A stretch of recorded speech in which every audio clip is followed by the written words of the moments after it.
Hello guys, you are very warm welcome to our channel love story teller. और guys आज मैं आपके साथ माफिया लॉर्ड का नेक्स्ट पार्ट लेके आई हूँ। ये पार्ट 7 है। इससे पहले गाइस मैंने आप लोगों के साथ पार्ट 6 शेयर कर दिया है। पहले आप उस पार्ट को सुन लीजिएगा ताकि आपको जो पुरानी स्टोरी थी वो क्लियर हो जाए और आगे की प्लॉट का आपको पता चल जाए। अगर आपने वो पार्ट नहीं सुना है तो इस पार्ट को सुनने का फ़ायदा नहीं होगा, क्योंकि उसमें आपने बहुत सारी चीज़ें मिस कर दी होंगी। तो चलिए पहले उसे सुन लीजिए, फिर इसको शुरू करते हैं हम। यहाँ पर क्या होता है कि जो हमारा विभूषण होता है ना, उसे रिच, बड़े बड़े अमीर जो भी अल्फ़ा होते थे, स्पॉइल्ड, उसे बिल्कुल भी पसंद नहीं थे। और यहाँ पर नी वेंगचू और नी हसिंग जो थे वो बहुत कोशिश करते हैं कि वो लोग इससे थोड़े फैमिलियर हो जाए, लेकिन अक्सर जो हमारे प्यारा लिटिल ओमेगा विभूषण था ना, वो इतना गुस्सा था सारे के सारे अमीर अल्फ़ाओं से कि उसे चिढ़न होती थी। और वो यहाँ पर बिल्कुल भी अमीर लोगों को अच्छे से ट्रीट नहीं करता था। ट्रीट मतलब उनके साथ बिहेवियर अच्छा नहीं रखता था। वैसे उसे एज अ डॉक्टर वो अपनी सारी ड्यूटी को परफॉर्म करता था। एक दिन नीमिंगचू जो थे वो एक पेशेंट को चेक कर रहे होते हैं, लेकिन अचानक से ना उन्हें हार्ट की डिसीज़ थी, हार्ट की प्रॉब्लम थी। तो अचानक से उन्हें दिल के पास दर्द होने लगता है और वो उस पेशेंट को ट्रीट करते करते ही ज़मीन पे गिर जाते हैं। और जैसे ही वहाँ पर हल्ला मचता है ना, तो विभूषण भाग कर आता है और विभूषण देखता है कि नीमिंगजू की हालत बहुत ज़्यादा ख़राब है, उन्हें बहुत ज़्यादा पसीने आ रहे हैं, उनकी कंडीशन सच में बहुत बुरी हो जाती है, जिसमें उनके बचने की बिल्कुल भी उम्मीद नहीं लग रही थी। उनके मुंह से झाग आ गई थी। तो विभूषण फटाफट से उन्हें स्ट्रेचर पर रखता है, उन्हें आईसीयू में लेके जाता है। विभूषण के अंडर भी बहुत सारे उसके नर्सेस काम करती थी और फर्दर हल्के फुल्के उसने कुछ डॉक्टर्स को भी यहाँ पर फ़ोन करके बुला लिया था। और उसके अलावा जितनी भी नर्स उसके अंडर काम कर रही थी उन्हें भी बुला लिया था। और वो सारे के सारे मिलके उन्हें पता होता है कि यहाँ पर नीमिंगजू का ऑपरेशन करना पड़ेगा। तो वो नीमिंगजू का ऑपरेशन करता है। नीमिंगजू का ऑपरेशन करते हुए नीम हो सिंह जो कि बाहर खड़ा उसे इन्फॉर्म कर दिया गया था कि उसके ब्रदर के साथ क्या हुआ है। तो यहाँ पर आने के बाद तो वो घबरा जाता है और डर जाता है, लेकिन नीम हो सिंह जो था वो अपने ब्रदर को ऑपरेट करने की परमिशन दे देता है। वो बहुत ज़्यादा रो रहा था और अंदर जो हमारा प्यारा सा विभूषण था उसे बहुत दुख लग रहा था कि वो हमेशा से इस अल्फ़ा के साथ इतना रूड बिहेव रखता आया है। उसे सच में पहले ही जो हमारे नीमिंगजू थे उनके साथ नॉर्मल बिहेव करना चाहिए, जबकि ये जानते हुए भी कि वो बहुत ज़्यादा बीमार हैं, वो लवांगजी का गुस्सा इस तरह से किसी और अल्फ़ा पे नहीं निकाल सकता। इसलिए वो यहाँ पर नीमिंगजू को ट्रीट करने लगता है। जब ऑपरेशन कंप्लीट हो जाता है, जो कि ऑपरेशन कम से कम 6 से 7 घंटे चलता है, जिसमें नीमिंगजू का काफ़ी ब्लड लॉस हो गया था, इसलिए उसने जिन भी लोगों का वो फ्री में इलाज करता था या जितने भी अच्छे आवाम के लोग थे जिनकी कभी विभूषण ने मदद की थी, उन सबको वो ब्लड डोनेट करने के लिए कुछ लोगों को बुला लेता है। और वैसे भी वो ब्लड डोनेशन कैंप भी लगाया करता था, जिसमें जितने भी लोग उसके पास आते थे वो फ्री में यहाँ पर ब्लड भी डोनेट करके जाते थे और वो उन्हें खाने के लिए कुछ ना कुछ दे दिया करता था, जिसकी वजह से यहाँ पर वो आने वाले टाइम में या फिर जब उन्हें ज़रूरत पड़े तो उनके पास एक ब्लड बैंक भी होना चाहिए, जिसके लिए वो काफ़ी ज़्यादा मेहनत करता था। नीमिंगजू का ऑपरेशन सक्सेसफुल तो होता है, लेकिन अभी भी वो बेहोश थे। जब विभूषण बाहर जाता है ना, तो नीमिंगजू का जो भाई था छोटा नी हो सिंह, वो बहुत ज़्यादा रोते रोते उससे पूछता है और वो सीधा रोते रोते ओमेगा के गले लग जाता है और पूछता है कि उसके दगा ठीक तो हो जाएंगे ना। तो यहाँ पर वो कहता है तुम्हारे दगा ठीक हो जाएंगे। लेकिन वो जब देखता है ना कि नी हो सिंह कितनी बुरी तरीके से डर गया था, नी हो सिंह उसे बताता है कि उसके जो माता पिता थे ना वो इस दुनिया में नहीं रहे और तब से उसके बड़ा भाई ही सारी चीज़ों को देख रेख करता है। लेकिन उसके बड़े भाई को दिल की बीमारी है, जिसके चलते यहाँ पर इन लोगों को बहुत सारी दिक्कतों का सामना करना पड़ता है। पिछले कुछ टाइम से विभूषण उसके ब्रदर के साथ अच्छा बिहेव नहीं करता, जिसकी वजह से उसके ब्रदर को टेंशन होने लगी थी और आज फाइनली उनकी तबीयत ख़राब हो गई। न्यू हसिंग यहाँ पर अपने ब्रदर की तबीयत के लिए विभूषण को इल्ज़ाम नहीं लगाता, उसे रूड बिहेव भी नहीं करता, क्योंकि वो जानता है कि विभूषण किसी ना किसी कारण से तो अमीर स्पॉइल्ड लोगों से इतनी नफरत करता है, वरना उसका दिल तो प्योर बिल्कुल गोल्ड की तरह है, क्योंकि वो गरीबों की बहुत ज़्यादा मदद करता है। विभूषण को यहाँ बड़ा ही दुख लगता है कि उसने एक ऐसे इंसान जो कि एक व्यक्ति जो सच में बीमार है उसके साथ इतना बुरा बिहेव किया। उसे अंदर ही अंदर बहुत ज़्यादा गिल्ट फील हो रहा था। उसे उसकी आंखें भी नम हो गई थी कि वो वांगची या फिर किसी और अल्फ़ा का गुस्सा किसी दूसरे अल्फ़ा पे नहीं निकाल सकता। यहाँ पर जब उसे न्यू सिंह से पता चलता है कि उन दोनों अल्फ़ा ओमेगा के ब्रदर्स के कोई आगे पीछे है भी नहीं, उनके पेरेंट्स भी नहीं हैं, उनके पेरेंट्स की भी मौत हो चुकी है और यहाँ पर ये लोग अपनी लाइवलीहुड के लिए स्ट्रगल कर रहे हैं। हाँ, ये काफ़ी रिच फैमिली से आते हैं, लेकिन धीरे धीरे सारी रिच फैमिलियों के बिजनेस भी ठप हो जाते हैं। कब किसके भगवान किस्मत बदल दें किसी को नहीं पता होता और वेवोशन को बहुत बुरा लगता है। यहाँ पर नी मिंगजू जबकि अगले दिन होश में आते हैं तो वेवोशन वैसे भी उन्हें मॉनिटर करने काफ़ी बार आ गया था और वो घर भी नहीं जाता, वो पास में ही एक जगह सो जाता है। वो अपने रूम के ही कंपार्टमेंट में सो जाता है और नी मिंगजू का ख्याल रखता है। वो नी मिंगजू के लिए ये सब इसलिए कर रहा था क्योंकि उसके मन में एक गिल्ट था। और दूसरी बात, अगर किसी ने सामने से चल के आपके लिए दोस्ती का हाथ बढ़ाया है और वो बंदा आपके लिए सच में टेंशन रखता है, अच्छा सोचता है, तो यहाँ पर उसे और भी ज़्यादा गिल्ट था। और स्पेशली जब नी हुई सिंह ने उसे कुछ भी नहीं खाना अपने ब्रदर की इतनी बड़ी बीमारी पे, तो उसे और भी ज़्यादा अफसोस हो रहा था कि यार ऐसा नहीं होना चाहिए था, काश मैं किसी दूसरे का बदला, स्पेशली वांगची जैसे बेकार इंसान का बदला यहाँ नहीं उतारता। यहाँ पर वांगची को भी पता चल जाता है कि एक अल्फ़ा है जिसकी सबसे ज़्यादा वो केयर करने लगा है। वांगची को ये सुनकर बहुत जलन होती है। उसे पता चलता है कि वेवोशन ने उसका इलाज भी किया है, उस अल्फ़ा का केयर टेक भी कर रहा है। तो वांगची को ये सुन के ना बहुत अजीब सा लगता है, लेकिन फ़िलहाल के लिए वो अपने कामों में व्यस्त था। उसे बहुत सारे प्रोजेक्ट निपटाने थे। जब वो पिछले 1.5 महीने से बेड रेस्ट पे था तो बहुत सारे काम पेंडिंग थे जो कि उसके अंकल और शिजन ही जिनका देख रेख कर रहे थे। बहुत सारी चीज़ें ऐसी थी जिसकी वजह से यहाँ पर वांगची अपनी चीज़ों में मशरूफ़ था। वो कभी कभी अपने सिंपल अटायर में गुपचुप तरीके से वेवोशन के क्लिनिक के बाहर भी जाता था। वेवोशन को देखकर आसपास या फिर उसे उसके क्लिनिक में देखकर भी वांगची वहाँ से चला जाया करता था। वो बहुत ही सूदिंग, बहुत ही सिंपल से कपड़ों में आता था ताकि किसी को उसके हुलिया भी ना पता चले।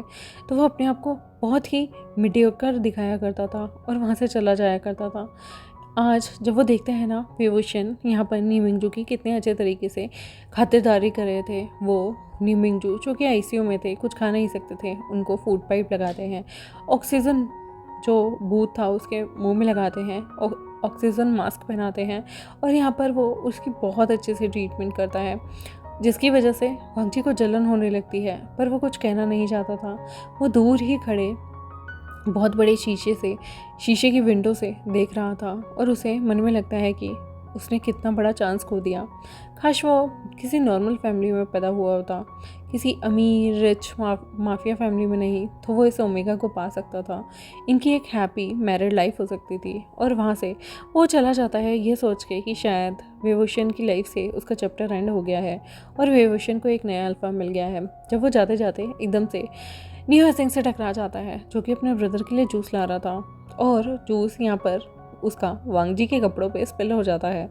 वो जैसे ही वांगजी के कपड़ों को साफ़ करता है ना, तो अचानक से वांगजी को देखकर कहता है, लंजा, मतलब तुम यहाँ क्या कर रहे हो?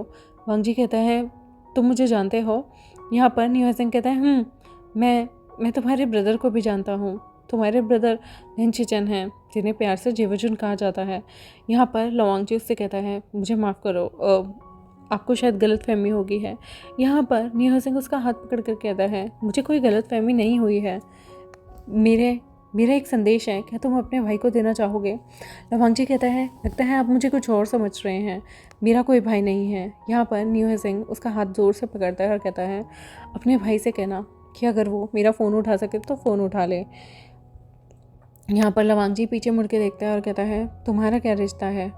तो यहाँ पर वो कहता है, उससे कहना कि मैं उसे बहुत टाइम से मिस कर रहा हूँ, मैं उससे कुछ बात करना चाहता हूँ और अगर ऐसे टाइम में वो मेरे साथ नहीं खड़ा होना चाहता तो उसके बाद वो ज़िंदगी में मेरे को अपनी शक्ल भी ना दिखाए। इतनी सी बात यहाँ पर नी हुई सिंह करता है और जिससे हमें पता चलता है कि यहाँ पर नी हुई सिंह और शिजन के बीच भी कुछ तो है, कुछ तो खिचड़ी पक रही है, लेकिन क्या ये नहीं पता। यहाँ पर वांगची जो है वो वहाँ से सीधा चला जाता है और जब वेवोशन बाहर आता है ना, यहाँ पर जैसे ही ट्रीट करके, तो वो देखता है कि एक वांगची जैसा इंसान ही यहाँ पर आया हुआ नी हुई सिंह से बात कर रहा था। वो नी हुई सिंह से पूछता है ये इंसान कौन था। यहाँ पर नी हुई सिंह वेवोशन को कुछ नहीं बताता और कहता है कुछ नहीं, एक वो ओल्ड फ्रेंड था, वो मेरे दगा के बारे में पूछने आया था और दगा अब ठीक है, मैंने उसे बोल दिया, तो वो यहाँ से जा रहा था। वेवोशन के मन में ऐसा लगता है कि वांगची यहाँ पर इस अल्फ़ा के लिए आया था और वो नी हुई सिंह के इतने करीब था। नी हुई सिंह ने उसका हाथ भी पकड़ा हुआ था, लेकिन ये मैं क्या सोच रहा हूँ, लवांगची क्यों यहाँ आएगा? लेकिन अगर वो आया था तो नी हुई सिंह और उसके बीच में सीन क्या है? यहाँ पर वो सस्पेक्ट करने लगता है। वो कुछ सोच ही रहा था और यहाँ पर वो उसके दगा को अब कपड़े चेंज करने के लिए भी बोलता है। वहाँ पर वो एक नर्स के साथ मिलकर, क्योंकि उसके भाई की बहुत सारी पट्टी हुई थी, तो वो धीरे धीरे उन्हें क्लीन करता है और उनके साथ जो ऑर्डली था वो भी मिलकर उन्हें क्लीन करता है, कपड़े चेंज करता है और रैप अप करके उन्हें रख देता है। यहाँ पर वेवोशन के दिमाग में अभी भी ये चीज़ चल रही थी कि वांगची और नीहो सिंह एक ओमेगा है। जब वो नीहो सिंह के थोड़े करीब जाता है ना और नीहो सिंह को देखकर स्माइल करता है, वो नीहो सिंह के पास जाता है, तब उसे वहाँ पर अल्फ़ा जो फ्रेगरेंस थी वो उसे सूंघने में आती है। कोई और नहीं बल्कि वही चंदन की फ्रेगरेंस थी जो कि लवांगजी के कमरे से आती थी। यहाँ पर उसके अल्फ़ा फेरोमोन्स यहाँ पर बहुत तगड़े तरीके से नीहा सिंह की बॉडी पे लगे हुए थे और इन फेरोमोन्स को कभी भी विभूषण नहीं भूल सकता था। यहाँ पर वो पीछे होता है, अजीब सा एक लुक देता है और वहाँ से चला जाता है। उसे समझ में आ गया था कि लवांगची यहाँ पर इस ओमेगा से मिलने आया है, मतलब ये ओमेगा लवांगची की कुछ ना कुछ तो इससे रिलेशन है। कहीं ये उसका गर्लफ्रेंड या बॉयफ्रेंड तो नहीं, बस ये चीज़ उसके मन में चलती है। वो बहुत ज़्यादा टेंशन फील करता है, उसे ऐसा लग रहा था जैसे उसे सफोकेशन हो रही है। और यहाँ से विंग जो है वो थोड़ी देर के लिए अपने कंपाउंडर और नर्स को बोलकर बाहर चला जाता है। वो रोड क्रॉस करके बाहर खड़ा होता है और थोड़ी सी आगे जाने पर वहाँ पर एक बीच भी था। बीच के पास जाकर यहाँ पर वो आसमान में देख रहा होता है, पानी की लहरों को देख रहा होता है। बिल्कुल वैसा ही उफान उसके मन में चढ़ा हुआ था। जिस तरह से पानी कभी आ रहा था कभी जा रहा था, उसी तरह से उसके इमोशंस को आज स्टेबिलिटी नहीं मिली हुई थी। उसके इमोशंस स्टेबल नहीं थे। उसके इमोशंस उसके मन में ना जाने कितने सारे सवाल खड़े कर रहे थे। और यहाँ पर वो मन में सोच रहा होता है कि मुझे क्या, अगर वांगची और इसके बीच में कुछ है भी तो मैं इस बारे में क्यों सोच रहा हूँ, मैं अपना मूड क्यों ख़राब कर रहा हूँ। लेकिन यहाँ पर विभूषण की ना आंखों में आंसू आ जाते हैं। वो अपने आंसुओं को पूछता है और कहता है, मैं उस इंसान के लिए था ही क्या, बस एक ऑप्शन। उसने अपना इलाज करवाया, मुझसे देख रेख करवाई और मुझे छोड़ दिया, मुझे मारना चाहा। तुम भी क्या सोच रहे हो विभूषण, ऐसा कुछ नहीं होता। वो इंसान माफिया लॉर्ड है, उसके आगे पीछे ना जाने कितने सारे लोग रहते होंगे, वो ना जाने कितने सारे ओमेगास के साथ सो चुका होगा और मैं आज भी ये सोच रहा हूँ। और अगर वो नीहा सिंह से प्यार भी करता है तो नीहा सिंह इतना बुरा इंसान नहीं। उसने तो अपने दग्गों के बीमारी के टाइम पे मुझे ब्लेम नहीं किया। देखा जाए तो उसकी जगह मैं होता तो शायद मैं सामने वाले से बहुत लड़ता, उसका मुंह तक तोड़ देता। पर नीहा सिंह बहुत ज़्यादा काम इंसान है। बट मुझे उसके लिए दुख लग रहा है। अगर वो वांगची जैसे इंसान जो कि इतना हर्टलेस है उसे उसे उसे डेट कर रहा है तो मुझे नीहा सिंह से क्या बात करनी चाहिए? नहीं, किसी की पर्सनल लाइफ में मैं इंटरफेयर नहीं कर सकता। यही सब उसके मन में चलता है और वो थोड़ी देर वहाँ बैठता है। काफ़ी देर बैठने के बाद वो अपने क्लिनिक जाता है। वो अपने लोगों से और अपनी जिम्मेदारियों से मुँह नहीं मोड़ सकता था। वो अपने लोगों को अटेंड करने लगता है। बस इसी तरह से वो धीरे धीरे यहाँ पर नी मिंगजू के हमेशा पट्टी करता था। नी मिंगजू को अब 15 दिन से वो बहुत अच्छे तरीके से ट्रीट कर रहा था। विभूषण नहाना भी अपने क्लिनिक के अंदर ही नहा लेता था, उधर ही सो जाता था।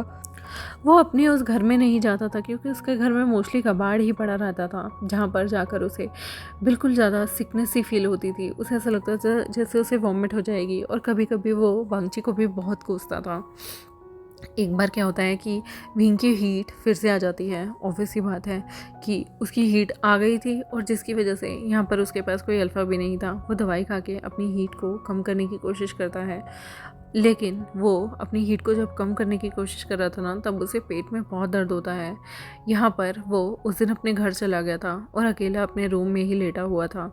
यहाँ पर वो बहुत ज़्यादा रोता है। उसकी आंखों में फ्लैशबैक जा रहा था कि किस तरह से वांगची और वो एक दूसरे के साथ रहते थे, किस तरह से वांगची और वो एक दूसरे की तरफ देखते थे, किस तरह से वांगची उसे देखा करता था, उसके साथ रहता था, और किस तरह से लास्ट टाइम हीट में यहाँ पर विभूषण ने वांगची को हक किया हुआ था। विभूषण बहुत रोता है, अपने पिल्लों को पकड़ता है और वांगची वांगची अल्फ़ा अल्फ़ा बोलते बोलते ही सो जाता है। खुद को सुलाने की बहुत कोशिश करता है, जब तक रो रो के उसकी आंखें सूज नहीं जाती और उसका शरीर जो था वो बहुत बुरी तरह से थक नहीं जाता, तब तक वो नहीं सोता।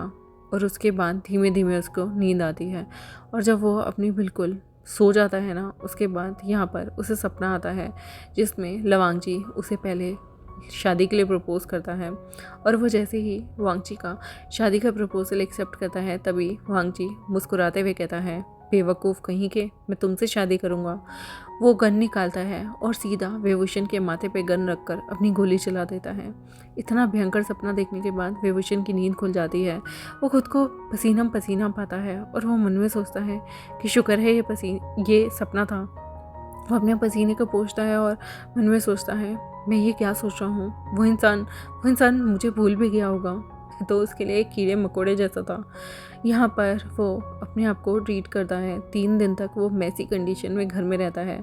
वो खाना भी बड़ी मुश्किल से बाहर से मंगवाया करता था और ओमेगा जब हीट में आता है ना, तो वो किसी को अपने पास नहीं आने देता, इसलिए खाना बाहर रखकर जो भी डिलीवरी मैन होता था वो चला जाता था। वो पहले ही रेस्टोरेंट से ये रिक्वेस्ट करता था, जो भी ओमेगा हीट में होते थे उनके लिए बीटा स्टाफ भेजा जाता था, और यहाँ पर बीटा स्टाफ ही आया हुआ था। वो आराम से खाना लेकर अंदर आता है और खाता है। यहाँ पर 3 दिन तक उसकी मेसी हीट थी, जहाँ पर वो बहुत बुरी तरह से तड़प कर बड़ी मुश्किल से ठीक हुआ था। और उसके बाद वो एक दिन अपने क्लिनिक वापस जाता है। नीमिंग जो उससे पूछता है कि पिछले 3 दिन से तुम कहाँ थे, तो यहाँ पर वो बताता है कि उसकी ओमेगा हीट आई हुई थी, इसलिए वो क्लिनिक नहीं आया था। नीमिंग जो को बहुत ज़्यादा स्टिमुलेशन फील होती है जब विभूषण ये बात बताता है, तो यहाँ पर उनके कान और गाल लाल हो जाते हैं। विभूषण जो कि बहुत ही ज़्यादा थका हुआ था, उसे कोई भी चीज़ अच्छी नहीं लग रही थी, रोने की वजह से उसकी आंखें भी सूजी हुई थी। यहाँ पर वो अपना काम करने लगता है। नीमिंग जो जिसे विभूषण का उनके टेक केयर करना ज़्यादा पसंद आ रहा था, यहाँ पर वो विभूषण के लिए अट्रैक्ट होते हैं। एक दिन होए सिंह उनके पास बैठा हुआ था, तो वो होए सिंह से कहते हैं, होए सिंह वैसे तुम्हें डॉक्टर साहब कैसे लगते हैं, हमारे ओमेगा डॉक्टर। तो यहाँ पर होए सिंह कहता है, ब्रदर वो काफ़ी अच्छा है, कूल भी है। यहाँ पर वो कहते हैं, तुम्हें क्या लगता है अगर मैं उसे प्रपोज करूँ तो। न्यू सिंह कहता है, ब्रदर क्या सच्ची में। यहाँ पर न्यू सिंह शॉक्ड था कि ये कैसे हो सकता है, लेकिन वो अपने ब्रदर के लिए खुश था। वहाँ पर वो ये भी सोच रहा था कि इस हॉस्पिटल में वांगची भी आया था, कहीं ऐसा तो नहीं कि वांगची और ब्रदर की आगे चल के लड़ाई हो जाए। वो अपने ब्रदर से कहता है, ब्रदर क्या आप अपनी फीलिंग्स को लेकर श्योर हैं।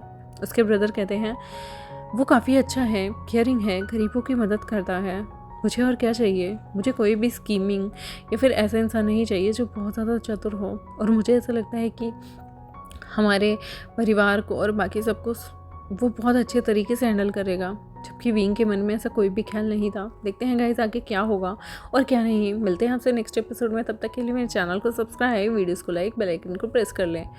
Bye bye.